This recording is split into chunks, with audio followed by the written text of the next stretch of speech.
Bonjour, chers frères et sœurs, nous sommes réunis ce soir pour faire la mémoire des défunts. Cette liturgie des défunts est une liturgie remplie d'espérance. De façon immémoriale, dans toutes les traditions religieuses, nous avons le culte des défunts. Cela remonte à Adam et Ève, depuis la création en fait, depuis Adam et Ève, Abel et Caïn. Oui, se rappeler de nos défunts, l'humanité a toujours été grandie et noble dans ce souvenir des défunts. C'est la seule espèce d'ailleurs qui enterre vraiment ses défunts. Avec une espérance de l'au-delà. Dans toutes les civilisations, toutes les cultures, il y a toujours eu cette espérance de l'au-delà qu'on manifestait de différentes façons. Mais aussi, il y avait un devoir de reconnaissance pour ce que nos anciens nous avaient donné, la vie en particulier, et ces vraies valeurs je dirais, de courage, de don de soi, de persévérance, ceux qui nous ont éduqués et qui nous ont appris à être meilleurs. Et cette reconnaissance s'exprimait par une prière, par des dévotions. Et l'Église a repris tout cela, bien sûr, avec une révélation plénière sur le mystère de l'au-delà. Nous savons que une grande partie des défunts vont, une majorité, nous l'espérons, directement au ciel. Mais pour aller au ciel, il faut être saint, c'est-à-dire être trouvé sans tache, sans racines de ce mal.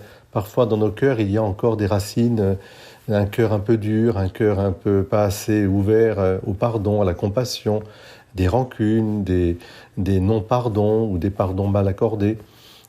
Aussi des péchés personnels, des péchés aussi qui ont pu aussi faire du mal aux autres. Et alors tout cela a besoin d'être purifié.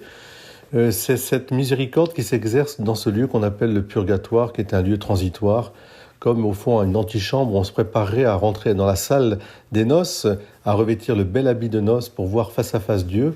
Eh bien, imaginez pour un mariage, on se prépare dans une petite pièce et il faut être tiré à 4 épingles, il y a pas mal de choses. Et nous vient de l'aide souvent. Nous sommes aidés par des personnes, eh bien c'est exactement cela qui se passe. Nous, ici-bas, nous devons aider nos défunts à être, je dirais, à se préparer à rentrer dans la salle des noces, à pouvoir voir face à face ce Dieu 3 fois saint. Et ce sont nos prières, ce sont nos petits sacrifices, nos prières, nos visites de cimetière, nos messes. Alors voilà, chers frères et sœurs, ce soir, nous pouvons prier avec une grande intensité, avec une grande espérance, parce que les âmes, les saintes âmes du purgatoire sont toutes proches de nous. Nous en faisons mémoire parce qu'elles sont dans notre cœur, mais eux aussi font mémoire de nous, et vous savez qu'elles se souviendront toujours de nos prières que nous aurons faites pour elles. Et quand elles seront face à Dieu, eh bien, elles diront la première chose après avoir remercié Dieu, elles diront tout le bien qu'elles pensent de nous. Et elles nous protégeront, elles seront devenues bienheureuses dans la gloire de Dieu.